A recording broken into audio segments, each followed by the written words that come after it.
Greetings, YouTube. Welcome back to the channel. At what point do conspiracy theories stop being conspiracy theories and just result in factual conclusions? What point? Because I think we're there. I think we've always been there with the arena, but we're especially there in battlegrounds. Let me explain. So, when we talk about the arena and we talk about modding, Kabam did something really amazing at the beginning of 2022.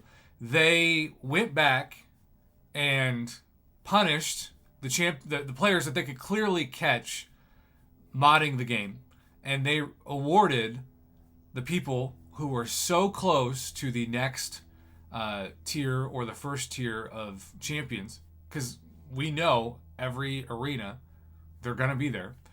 And so you had people who thought they had missed out on a featured 6-star. And if they did that now, we would have people email in saying, Prof, I got my 6-star Omega Sentinel, right?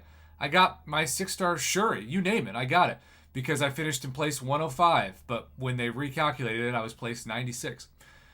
I thought they were committed to doing that every 6 months. We have not heard a peep of them at the time of recording this since. And it's been almost a year since they announced that. In fact, I think it has been a year since they announced they were doing it. It just took a couple months for them to implement it. If they cared deeply about punishing modders in the game, they would make this routine. I'm not saying they have to do it every week or even every month, because I don't think that's realistic given their resources. But at least every 6 months, it would also give the players who finished right outside the top 100 who didn't cheat hope that they still had a chance to fairly get the champion that they were targeting. I got a ton of 5-stars, no 6-stars, but a ton of 5-stars because of that, mainly from the 6-star basic arena. That was always bizarre. And hopefully, again, they'll do it, but it's got to be more than once a year. Well, why don't they do it more often? You could make an argument, and maybe that's true.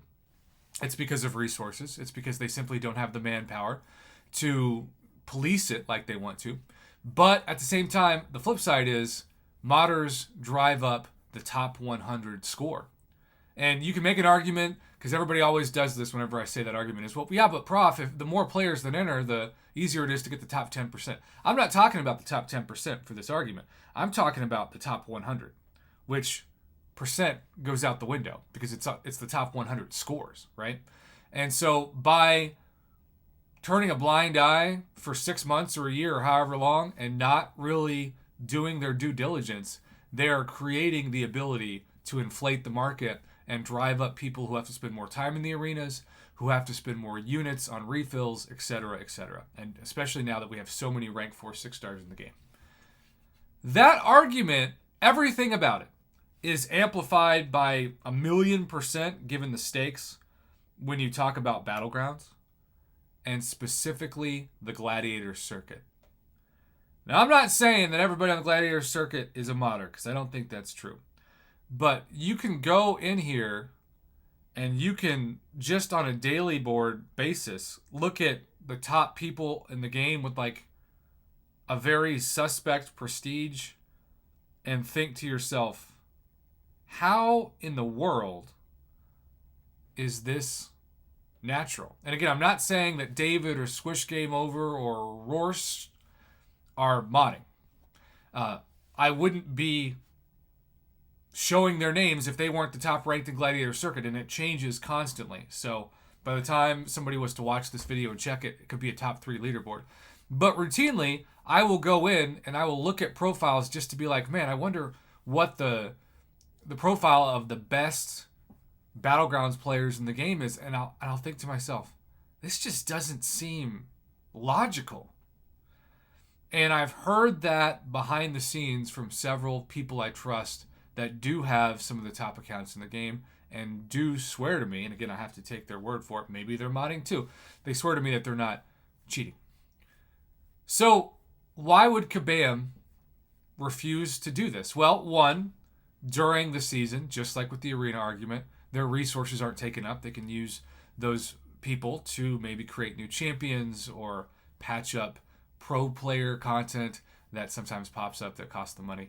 But the other thing is, let's say they do have the resources and they do a good job of banning cheaters or taking away rewards after the season is over, like we've seen them do in the past. Well, that doesn't help the people who lost to them during the season, especially because it cost them more Elder's Marks, more energy, you name it, which drives up the price tag of having to compete with cheaters. This is to Kabam's benefit, just as I believe that the arena system is to their benefit by not enforcing what they did in the past start of the year. I'm not saying that Kabam wants cheating to be rampant. I do think when they send out those messages every couple months that they're trying to commit more to it, that they mean what they say.